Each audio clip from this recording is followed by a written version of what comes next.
Estas férias leve o observador no bolso. Na praia, no campo ou entre viagens, acompanhe toda a atualidade sem limites. Assine com 40€ de desconto e habilite-se a ganhar uma estadia de 2 noites num dos hotéis boutique da Small Portuguese Hotels. Este verão, desligue da rotina, não da informação. Assine em observador.pt. Ao Marrocos.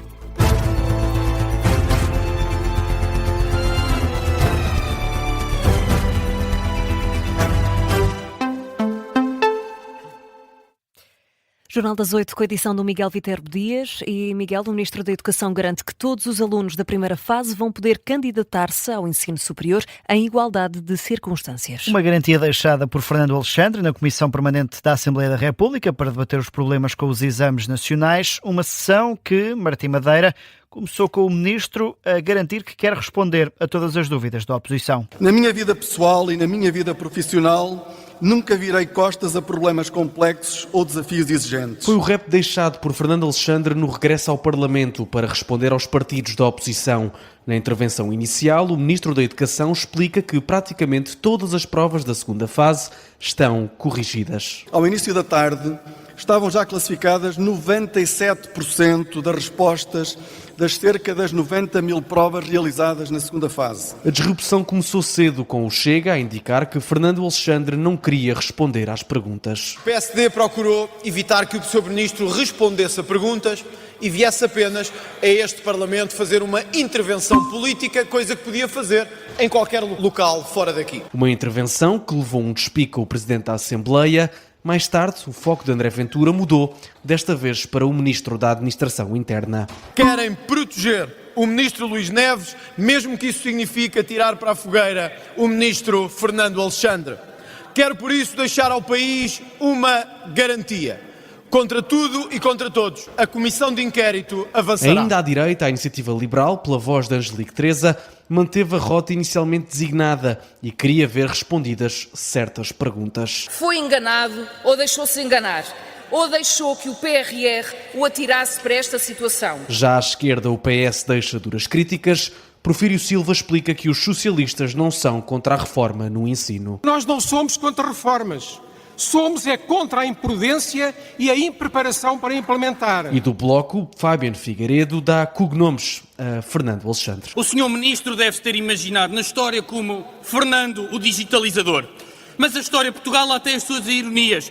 Já tínhamos um Dom Fernando o inconstante. Agora temos 2. Na intervenção final, o Ministro da Educação explica que 50% das provas da fase de reapreciação já estão corrigidas e que nenhum aluno da primeira fase vai ser prejudicado. A esta hora, mais de 50% das reapreciações já estão concluídas. Nenhum aluno será afetado no acesso ao ensino superior. Todos os alunos que têm a classificação vão ter a reapreciação da primeira fase a tempo de poderem concorrer à primeira fase.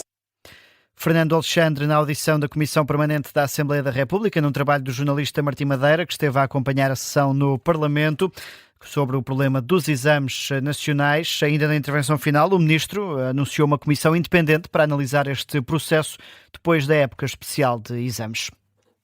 E a Iniciativa Liberal pede ao Presidente da República que exerça a magistratura de influência sobre os casos que envolvem Luís Neves. O objetivo é evitar o degradar das instituições. António José Seguro recebeu o líder da Iniciativa Liberal para um ponto de situação sobre o país, a pedido dos liberais. Mariana Leitão, que exige a intervenção do Presidente, mas prefere não entrar em detalhes sobre o que espera de António José Seguro. O Sr. Presidente da República fará a sua avaliação e, obviamente, tomará as diligências que bem entender. Não me compete a mim estar a dizer o que ele deve ou não deve fazer. Eu vim fazer aquilo que me competia a mim, alertar para o degradar das instituições, alertar para termos neste momento um ministro que já não tem autoridade, que perdeu a confiança dos portugueses e que está envolvido num conjunto de irregularidades ou outras de outro tipo e que efetivamente já demonstrou não ter as condições para o cargo que exerce. Isto foi aquilo que eu transmiti ao Sr. Presidente da República. Compete ao Sr. Presidente da República fazer com esta informação o que bem entender e agir da forma que bem entender. Mariana Leitão, no final do encontro com António José Seguro, num dia em que se reuniu a Comissão Permanente da Assembleia da República, a líder da Iniciativa Liberal recordou as tentativas do partido para chamar o ministro Luís Neves, que foram travadas pelo PSD e pelo CDS.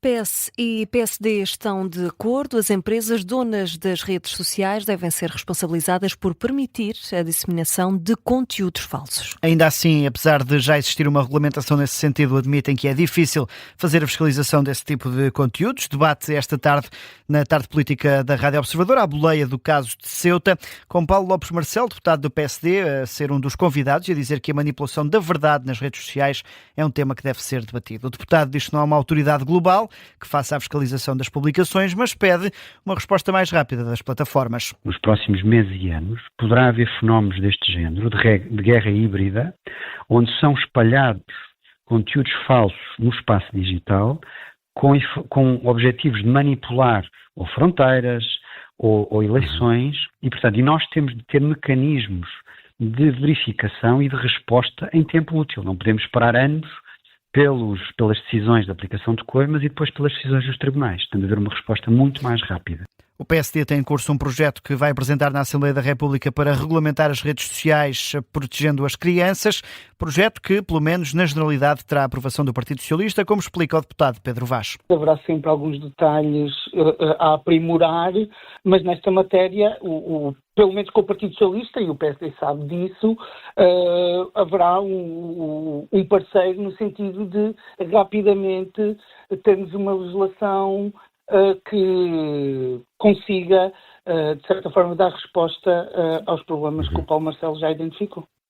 O deputado socialista Pedro Vaz aponta ainda a dificuldade na regulação transnacional das redes sociais, mas olha com esperança para o trabalho que tem sido feito pela União Europeia. 4 dias depois de uma avalanche migratória de Marrocos, Ceuta procura regressar ao normal, com quase todos os migrantes a abandonarem a cidade. Os enviados especiais do Observador, João Porfírio e Inês André Figueiredo, estão no local onde, apesar do pior cenário já ter passado, as autoridades mantêm o esforço de encaminhar os migrantes para a fronteira de volta a Marrocos. O cenário mais complicado já passou, quase todos os migrantes que entraram em Ceuta já saíram pela fronteira terrestre de volta a Marrocos, mas os que sobram são, por assim dizer, os mais resistentes. Continua a haver tentativas das autoridades espanholas de encaminhar estas pessoas para a fronteira de Marrocos. Há uma presença muito forte tanto do Exército como da Polícia na cidade e, no fundo, uma tentativa de não facilitar a vida a quem quer ficar. A jornalista Inês André Figueiredo, que dá ainda conta de que com 3 a 5 mil migrantes na cidade surgem necessidades de apoio alimentar e Ceuta vai começar a fornecer essa ajuda. Miguel, vamos ainda a outras notícias a marcar a atualidade. O Presidente da República promulgou hoje a criação da carreira de médico-dentista no Serviço Nacional de Saúde. O diploma prevê que os dentistas passem a estar integrados nos serviços de saúde oral das unidades locais de saúde. Devido à falta de uma carreira específica, os dentistas que têm trabalhado no SNS são contratados como prestadores de serviços pagos a recibos verdes. No conflito na Ucrânia, o exército russo diz ter abatido um drone de fabrico português da empresa TechEver, que tem sede em Lisboa e que fornece estes drones ao exército ucraniano. As forças russas dizem que o drone foi interceptado na região fronteiriça de Briansk.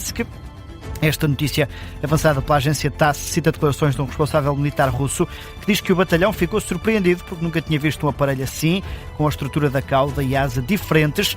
Quando a equipa chegou ao local onde foi interceptado este drone, descobriu que se tratava de um aparelho de fabrico português.